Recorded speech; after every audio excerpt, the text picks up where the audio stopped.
Yo, what's up sa inyo mga friends? Ayun, ngayon panibagong video. Na naman tayo ngayon, mag-tutorial tayo ngayon ng binili natin na mini 3 na voltmeter na may kasamang ano to? Voltmeter, orasan, tapos meron siyang ah, temperature. Kasama silang mga temperature. So, i-unboxing natin sila, sir. So, ito, unboxing natin. So, ito siya, mura lang to sa Shopee. Siguro 100 plus lang. Umutang ko kung magkano bili ko dito. 100 plus lang to.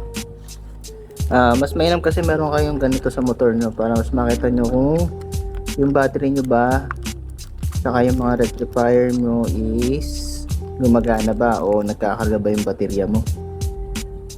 Yan. So, ito siya. Yan.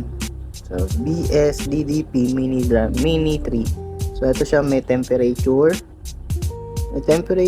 May orasan, tapos yun nga, yung voltahe na binibigay. Voltmeter. Ito siya.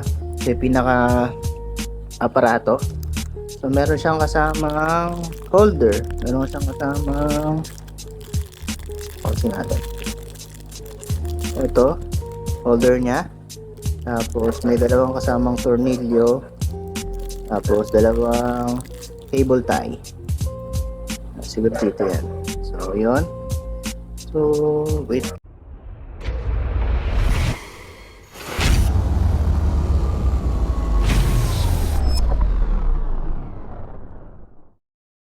Ito siya, cable tie, holder, tapos yung pinaka-thermo natin, voltmeter. So ito, try natin muna siya. May tatlong wire sila. Meron green, merong red, and merong black. Yan. Yung green, ito atay sa negative. Yung red, positive. Tapos yung black is yung ground.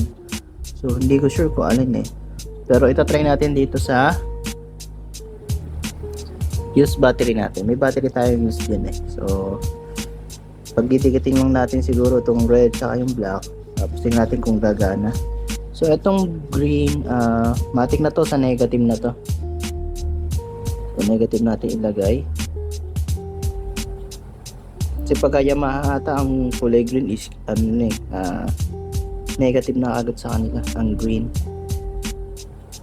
Try natin. Pagka baliktad, mali tayo ng conclusion. So, ito yung, ayan, gumana na. Kita nyo ba? So, dito natin lagay sa loob para mas kita. So, yung green is negative nga.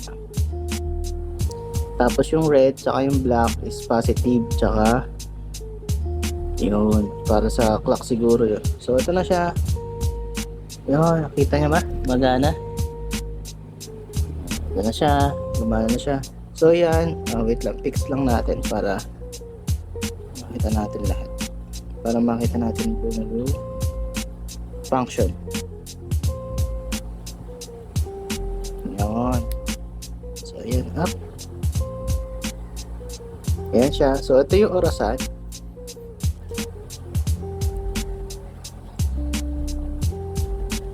Malamig na yun dito. So, siguro ito yung orasan. Tapos may pindutan tayo dito eh. Ito yung panel niya siguro. Yung orasan, ito yung voltahe yan, 10.3. So mahina na kasi yung battery, so ganyan. Yun, nakikita nyo pagka mahina yung voltahe, nag-blink siya, 10.3 lang.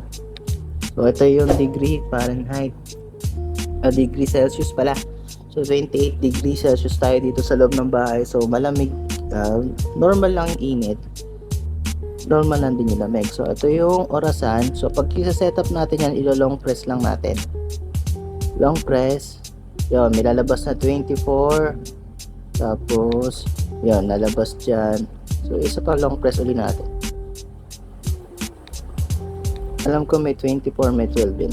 Long press. Yun, may 12. So hintayin natin mag-blink. Ayan, 12. Anong oras na? Siguro 3 na siguro ng hapon or 4. Yan. Hintayin lang ulit natin mag-blink sa kabila. So yun, 4 o'clock. Ano lang natin, estimate lang natin kung anong oras. So yan na, 4 na ng hapon na nakalagay. So click natin ulit. Ito yung voltahe, 10.1, 10.3, 10.1. Yan, naglalaro lang sa ganyan. So, ito na yung, yan, 29 degrees Celsius. So, yan. So, nakita natin gumagana siya. Yan, 4. Ngayon, pagka tinanggal natin yan, so, mawala na yan. Yan, nawala na, natanggal na, nawala na sa pagkakaano. Yan. So, ito kasing red tsaka yung black, pag-ihiwalay natin yan pagka inalagay na natin sa motor kasi hindi siya pwedeng magkasama kasi pagka pinatay natin siya, pinuhay natin siya, yung orasan kasi nun magre-reset sa 00.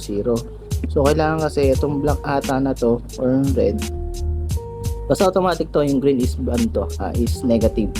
So, pwede natin lagay ito sa body ground lang, negative lang to. So, itong dalawa yung hahanapin lang natin, is red and black. So, hanapin natin dyan kung alin dyan yung sa orasan at sa voltmeter. I think ito yung sa orasan, yung black. So, ito yung hahanapan natin mamaya ng wirings kasi dapat dito nakahiwalay dun dito sa positive natin na wire. Sa accessory wire, yun, accessory wire ng wire. Kasi, pag binuhay natin yung motor natin at magkasama sila sa isang linya, yung orasan ng ng voltmeter is mare-reset sa 00. Tapos pagka binatay ulit natin, mare-reset ulit sa 00. Dapat itong black ata na to is nakabukod siya para pagka pinatay buhay natin, automatic hindi magre-reset yung orasan niya kasi meron siyang battery na dumadaloy. So ayun, nahanapin natin yon. So ngayon, para mas madali, pupunta tayo ngayon doon sa motor natin, yung kay FSA, kay Bison. So tatanggalin mo natin yung mga flarings niya. So yun, balikan natin ulit. Ayun, tatanggal muna tayo ng mga flarings. Ayun. So yun, dito natin siya ikakabit kay FSA Bison. Ayan, nakikita nyo naman. Ang dumi. Hindi kasi nalilinisan tayo ng binibiyahe natin. So yan, dito natin siya ikakabit. Maganapan lang tayo ng spot kung saan natin siya ilalagay. Yan. So, yan. Dito tayo magbabaklas sa head. Kasi nandito lahat yung wiring. So, yun. Magbabaklas muna tayo ng mga flarings. Dumi, oh. Ayan. Magbabaklas muna tayo.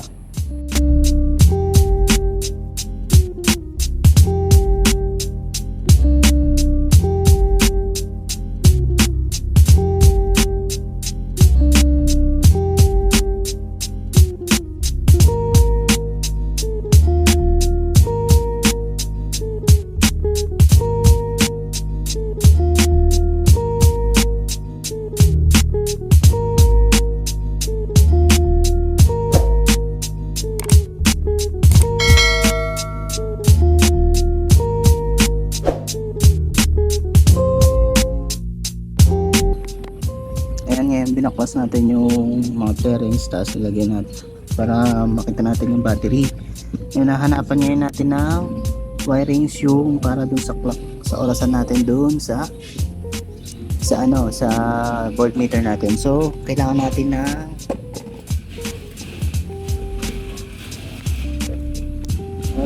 ngayon na tester. Itong tester na to, yung tester. Ayan.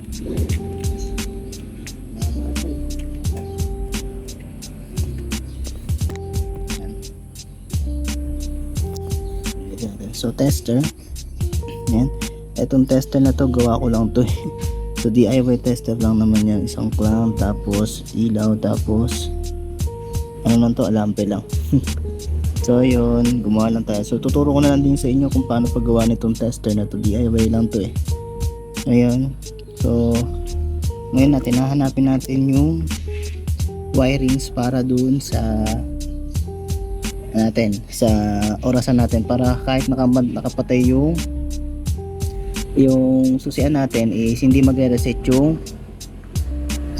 hindi magre-reset yung orasan natin pagka nakapatay, tapos pagka binuhay same pa rin ang orasan. So ito siya, tester, kailangan natin tester. So yung wire natin ng negative, lagay natin dito sa negative wire. So pakita natin. Ayan, ito ba mawala?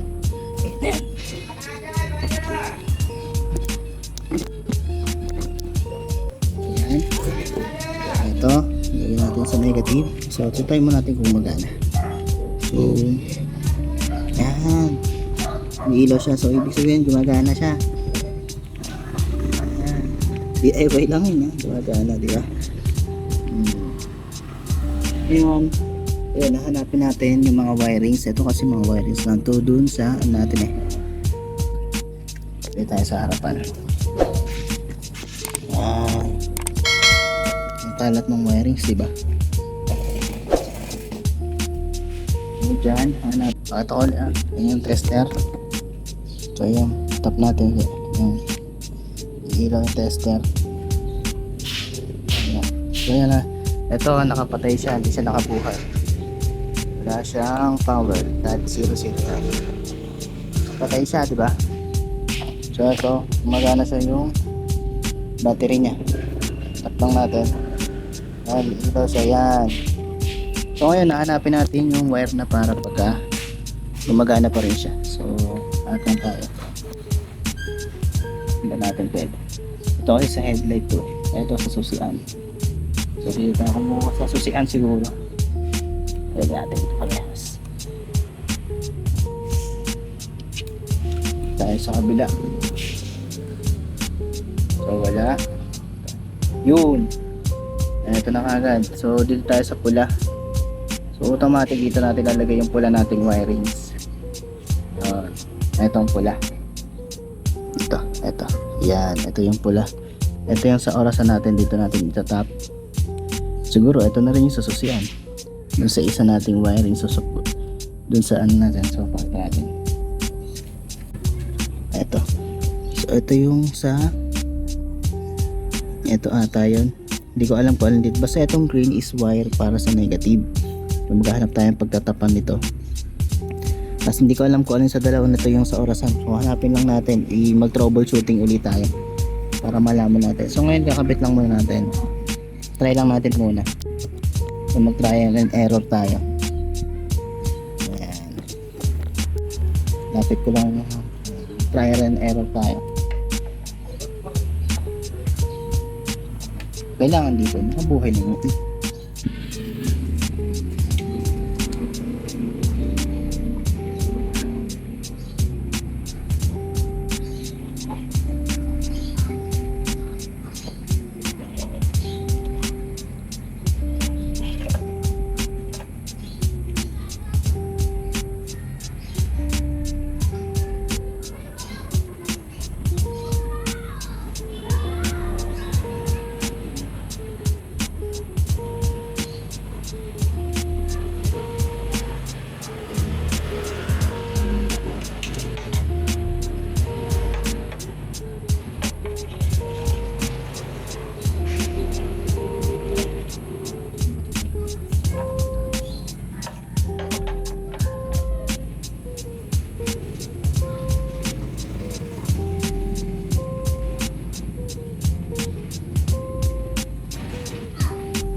Ayun, nakita ko na kung saan natin ilalagay lahat-lahat. So, dito tayo. So, yun, ito na yung voltmeter natin. Ito, medyo na ingay na dito kasi tayo sa labas lang kasi marami nagdadaang mga motorista rin yung kasama lang simbahay natin. So, ito yung voltmeter natin. Yan. So, ulitin ko lang yung wirings, yung tatlong wires. Yan. May isang green, may black, and then may red. Yan, tatlo yan. So itong green, isa ground. negative na to automatic. Pagka Yamaha kasi negative na kagad tong green. So ito, i-connect natin sa mga negative wires. Itong black, positive to. Itong black isa sa positive. Hindi. Sorry pala. Itong red pala is positive. Itong black is ground din. Pero itong black kasi nakalagay ito na indicator dun sa may orasan. So kailangan kasi dito naka-wiring din sila, nakabukod silang tatlo para pagka i-wiring natin yung clock, yung orasan dito sa pinaka voltmeter natin hindi mag-reset. So nahanapan natin siya. Ngayon dito tayo kumuha ng wiring sa may susian niya. Ito yung wiring sa may susian. So meron dito isang orange, tapos may isang red. So yun, troubleshooting natin. Ito yung tester natin. So DIY tester. So ako dito, nag-flat. So ayan, ilaw siya. So automatic dito natin ilalagay yung wire para doon sa susian. Doon sa orasan para hindi siya mag-reset. So ilalagay natin dito yung red wire. Yan, positive kasi siya. So automatic siya. Pagka nilagay natin dito sa positive na to, hindi na siya mag-reset. Sa kabila to wala. Lipat natin. Ito yung isa. Ito, ilaw. Itong isa hindi. Yan. So ito kasi yung accessories wire. Accessory wire, pagka binukay lang to, tsaka lang siya gagana. Patay ito.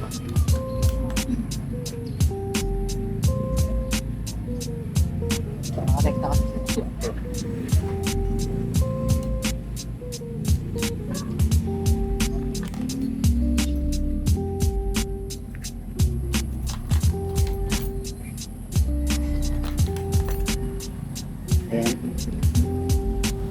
Okay, so ipisa natin siya.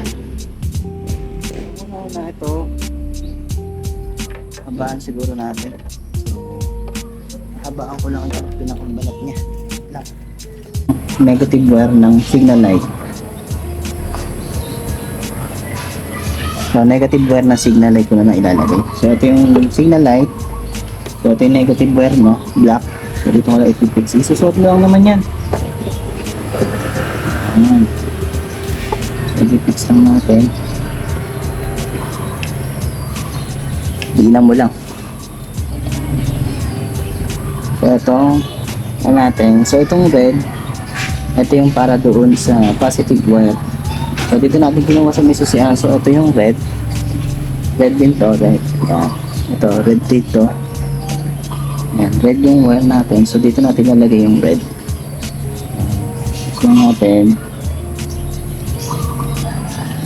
So yung red. Makikita nyo naman eh.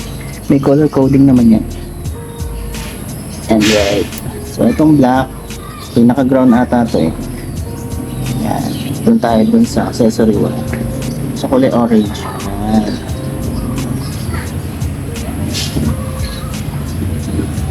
Okay. Naka-flat na siya.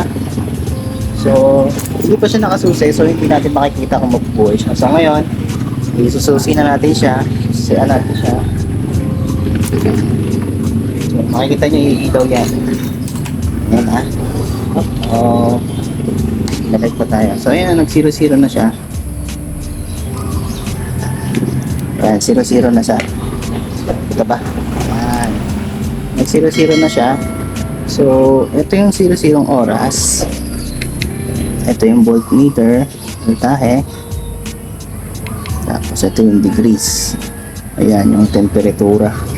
So kaya yan, sinasabi ko sa inyo, kaya dapat alam mo yung wiring so kayo hiwalay. Kasi pag pinatay natin yung ito, halimbawa ito, siguro pagbalik na rin muna natin para sa makita nyo. Matanggalin ko muna sa pagkakawan.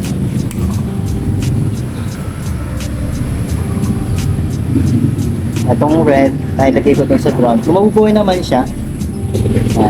Babalik na rin ko lang ha. Itong black dun sa red.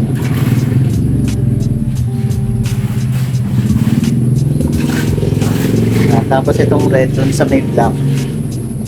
Sa orange pala, sa may orange. So mabubuhay naman siya. Buhayin ko ulit. Yan, magbubuhay siya. Buhay siya, pero yung oras niya is naka-reset. So ito ito yung orasan niya. Press lang natin ang mata.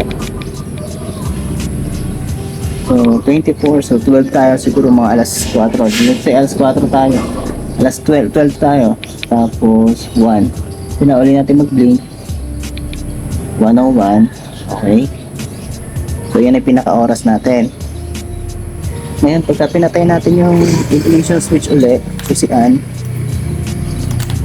patay na siya. Ito na ulit tayo ng mga 5 seconds para makita natin kung magre-restart o hindi. So ito, buhay natin. Buhay ulit. So yun, nakita nyo, nag-reset yung orasan natin. So hindi, mali yung wiring sa atin. So ngayon, balik ulit natin sa alba. Patay ulit natin. Magbalik ka rin lang natin.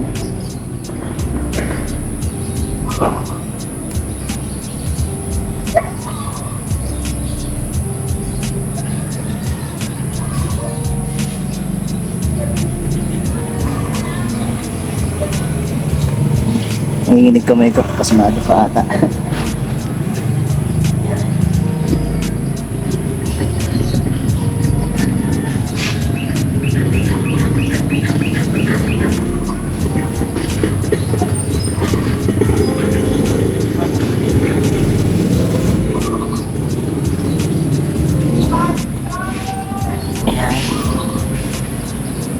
Nakapix na. So ito, ano ulit? Buhayin ulit natin. Ayan. Ayan, 0-0. Ngayon, tinatin ko anong oras na. Meter. Voltahe, 12.8. So ito. So ito yung orasan. 12 plus ulit natin. Let's say 12 sa 24 sa alas 12 tayo. So 12, 1 ulit natin. So 1 or 110. Yan, 110 ng hapon. Siguro ganyan lang muna natin. Oh. Yan yung orasan. Ito yung voltahe ng battery. Tapos temperature. Ngayon, ito yung orasan natin. Yung pagka pinatay natin yung susian, dapat hindi siya mag-reset. So ito, patay natin. Okay. Stay natin. Buwan lang natin. Yun na. So yun, hindi siya nag-reset. So tama na yung wiring natin ngayon. Okay na to. Na-wiring na natin. Nalagay na natin ng tama. So fix lang natin siguro para hindi siya magalaw. Ngayon, hahanapan na lang natin siya kung saan natin siya isasalpat dito sa may handlebar. Ayan. Buhay. So ngayon, hahanapan na lang natin siya na paglalagyan dito sa may handlebar. Ayun. Let's go. Patayin natin.